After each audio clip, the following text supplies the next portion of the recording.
ابو ہریرہ کہتے ہیں کہ رسول اللہ صلی اللہ علیہ وسلم نے فرمایا رمضان کے بعد سب سے افضل روزے اللہ کے مہینے محرم کے ہیں، یعنی مہینے کے اعتبار سے محرم کے روزے افضل ہیں رمضان کے بعد.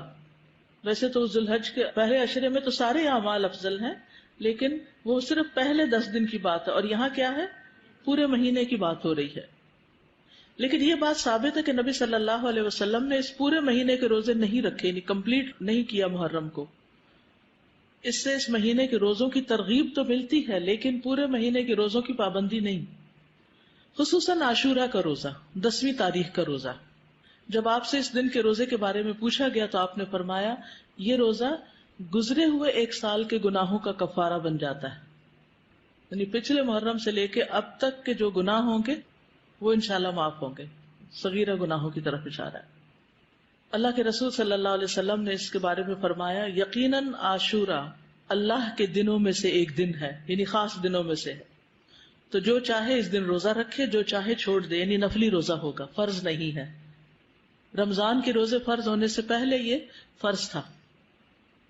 ابن عباس سے روایت ہے، وہ کہتے ہیں کہ میں نے نبی صلی اللہ علیہ وسلم کو نہیں دیکھا کہ عاشورہ کے دن اور رمضان کے مہینے کے علاوہ کسی دن کو افضل سمجھ کر آپ نے اس دن کا روزہ رکھا ہو. تو اب آپ کو بات سمجھ آ گئی کہ 9 تاریخ کا جو روزہ ہے وہ نہ رکھا تو پھر اجر سے محرومی ہو سکتی. تو احتیاط کا تقاضا یہی ہے کہ 9 کا رکھا جائے ساتھ.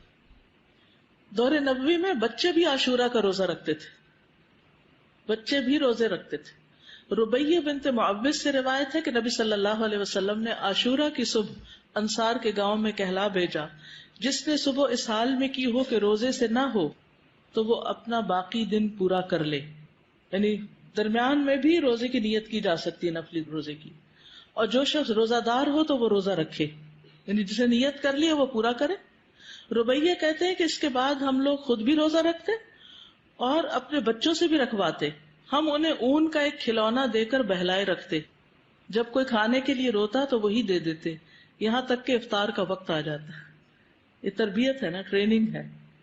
تو ضروری نہیں کہ ہر وقت جب بچہ روئے اس کو ضرور دودھ دیا جائے یا کھانے کو دیا جائے، تھوڑی دیر رونے بھی دیا جائے یا بہلا دیا جائے. اس دن کا روزہ جو ہے یہ مستحب ہے.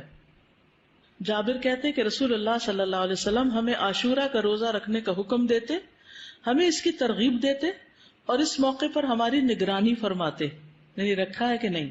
اس کے بعد جب رمضان کے روزے فرض کر دیے گئے تو آپ نے ہمیں نہ حکم دیا نہ منع کیا اور نہ اس موقع پر ہماری نگرانی کی، یعنی نفلی روزہ ہو گیا، مستحب ہو گیا. حضرت عائشہ سے روایت ہے کہ جاہلیت کے ایام میں عاشورہ کے دن کا روزہ رکھا جاتا تھا، جب اسلام آ گیا تو اب جو چاہے اس کا روزہ رکھ لے اور جو چاہے اسے چھوڑ دے. لیکن نبی صلی اللہ علیہ وسلم نے 2 دن کے روزے کا ارادہ کیا، یعنی 9 اور 10 کا. عبداللہ بن عباس کہتے ہیں جب رسول اللہ صلی اللہ علیہ وسلم نے یوم عاشورہ کا روزہ رکھا اور اس کا روزہ رکھنے کا حکم دیا تو صحابہ نے عرض کی اللہ کے رسول یہی دن ہے جس کی یہود و نصارہ تعظیم کرتے ہیں. اس پر رسول اللہ صلی اللہ علیہ وسلم نے فرمایا جب آئندہ سال ہوگا تو اگر اللہ نے چاہا تو ہم 9ویں دن روزہ رکھیں گے. ٹھیک ہے، تو افضل کیا ہے، 2 دن کا رکھ لیا جائے، 9 اور 10 کا. اور 9 محرم جو ہے بعض کے نزدیک 9 اور بعض 10 دونوں کو عاشورہ کا دن بھی کہا جاتا ہے.